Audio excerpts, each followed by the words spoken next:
Kenalkan, nama saya Bella Siska Lumban Gaul, MPM 18/11/0239, kelas TIP 1803.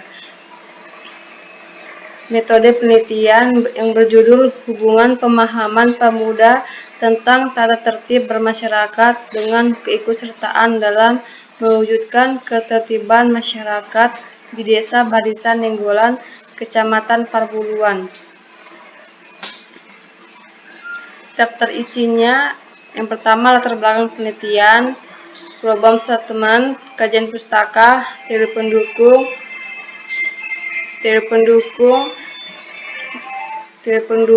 penelitian terkait metodologi penelitian. Latar belakang penelitian. Manusia dilahirkan dan hidup tidak terpisahkan satu sama lain, melainkan berkelompok. Hidup berkelompok ini merupakan kodrat manusia dalam memenuhi kebutuhannya. Selain itu juga untuk mempertahankan hidupnya, baik terhadap bahaya dari dalam maupun yang datang dari luar. Setiap manusia akan terdorong melakukan berbagai usaha untuk menghindar atau melawan dan mengatasi bahaya-bahaya.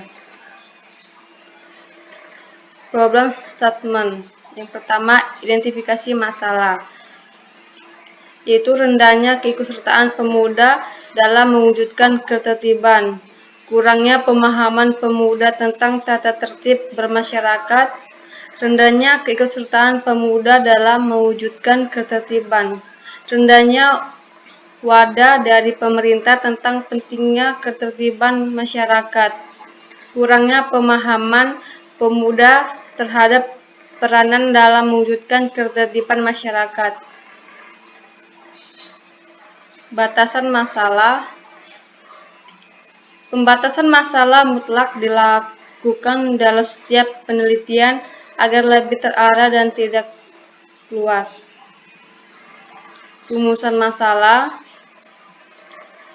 Seberapa tinggi tingkat pemahaman pemuda terhadap peran pemuda dalam mewujudkan ketertiban masyarakat di Desa Barisan Nenggolan, Kecamatan Parbuluan, Kabupaten Dairi.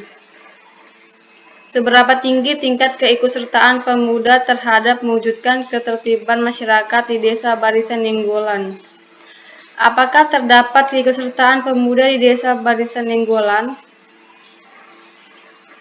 Tujuan penelitian yaitu untuk mengetahui tingkat pemahaman pemuda terhadap peran pemuda dalam mewujudkan ketertiban masyarakat, untuk mengetahui tingkat keikutsertaan pemuda terhadap mewujudkan ketertiban masyarakat, untuk mengetahui hubungan antar tingkat pemahaman dengan tingkat keikutsertaan pemuda.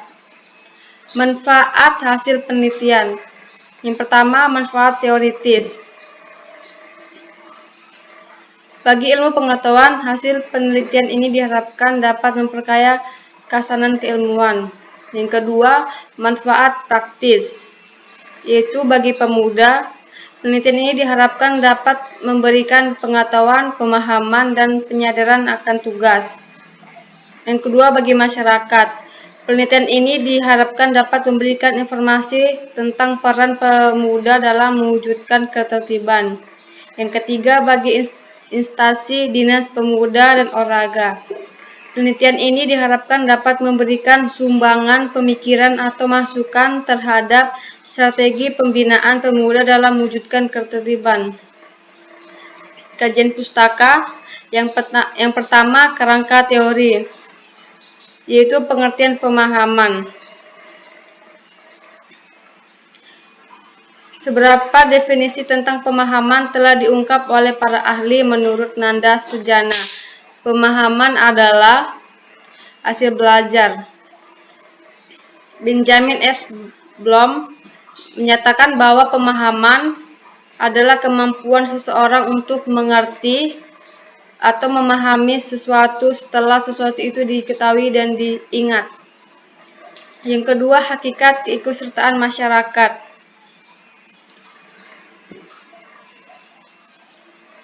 Keikutsertaan sebagai tindakan untuk mengambil bagian, yaitu kegiatan atau pernyataan untuk mengambil bagian dari kegiatan dengan maksud memperoleh manfaat. Yang ketiga, bentuk-bentuk keikutsertaan. Yang pertama, peran serta dalam atau melalui kontak dengan pihak lain sebagai suatu titik awal dalam perubahan sosial.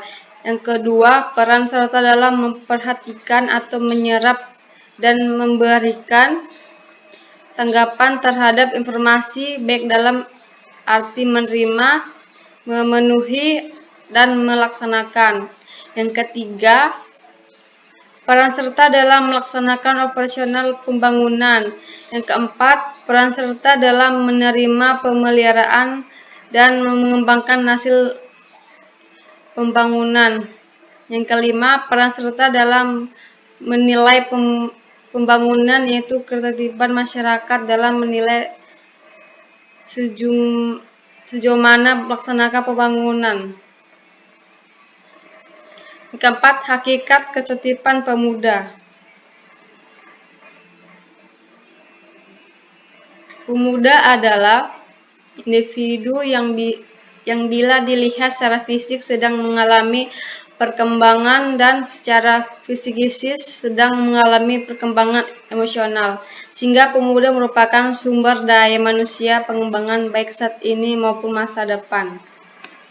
Yang kelima, hakikat pemahaman pemuda.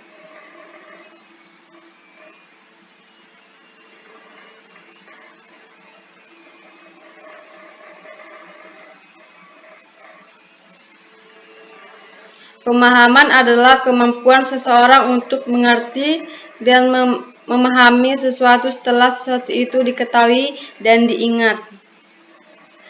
Yang keenam, kerangka berpikir.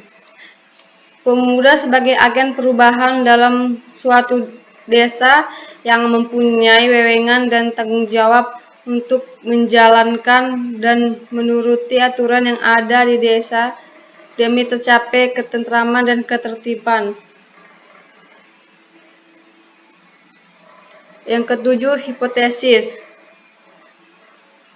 Hipotesis merupakan jawaban sementara terhadap pertanyaan rumusan masalah yang pengujinya masih diuji secara empiris.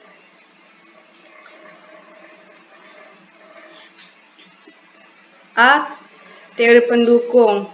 Keikutsertaan dalam membuat keputusan. Seperti di gambar penempatan kebijakan.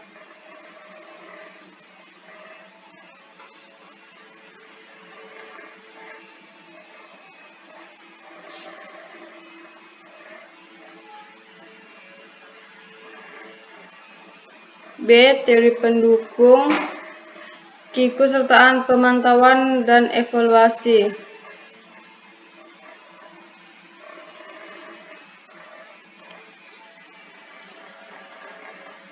Penelitian terkait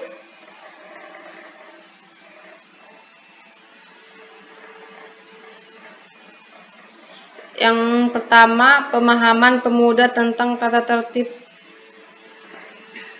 bermasyarakat tergolong kategori kurang baik.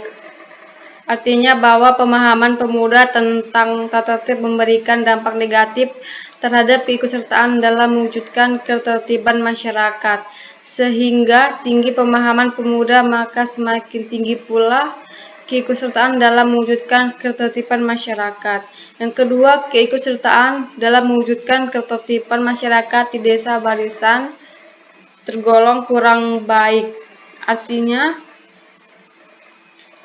bahwa keikutsertaan dalam mewujudkan ketertiban masyarakat dampak dari pemahaman pemuda tentang tata tertib bermasyarakat yang tergolong dalam kategori kurang baik. Yang ketiga, terdapat hubungan pemahaman pemuda tentang tata tertib bermasyarakat dengan keikutsertaan dalam mewujudkan ketertiban masyarakat di desa barisan Nenggolan dengan koefisien kolerasi yang signifikan pada tarif 95%. Metodologi penelitian. Yang pertama, jenis penelitian distribusi kolerasi. Jenis penelitian yang digunakan adalah metode deskripsi dengan jenis oleh rasional. Metode penelitian adalah suatu cara yang dipilih untuk memecahkan masalah yang diajukan dalam sebuah penelitian. Yang kedua, populasi dan sampel. Populasi adalah keseluruhan objek yang dapat berupa benda, manusia, peristiwa yang menjadi sasaran penelitian secara keseluruhan. Sedangkan sampel adalah sebagian dari jumlah dan karakteristik yang dimiliki oleh populasi tersebut. Yang ketiga, teknik pengumpulan data. Adalah proses pengumpulan data dalam penelitian yang digunakan peneliti untuk mendapatkan data atau informasi yang baik dengan terstruktur secara akurat dengan menggunakan alat pengumpulan data yaitu angket. Yang ketiga, teknik analisis data.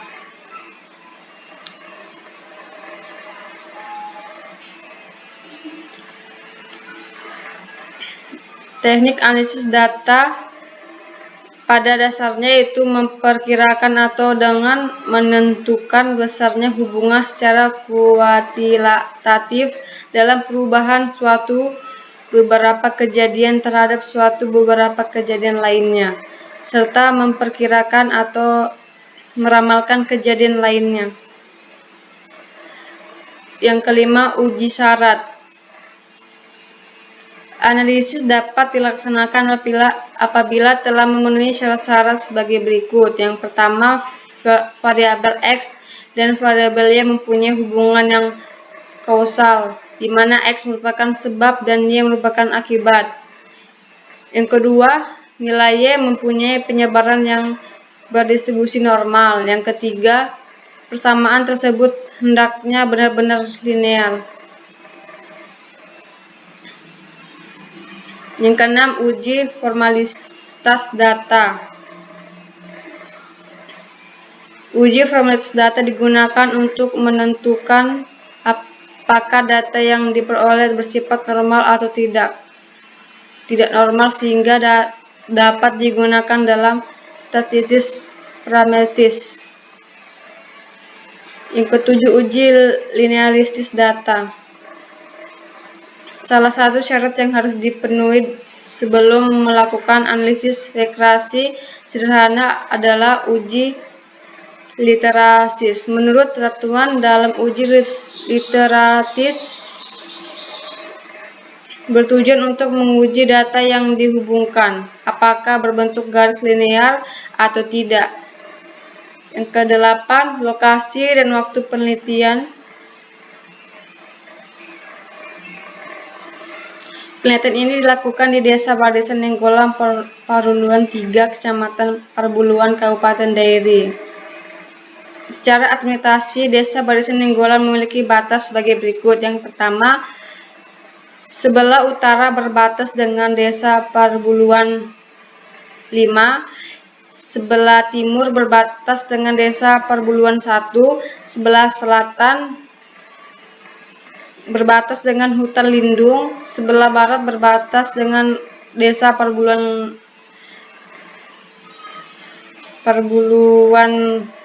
6. Demikian hasil presentasi saya, kurang lebihnya saya minta maaf.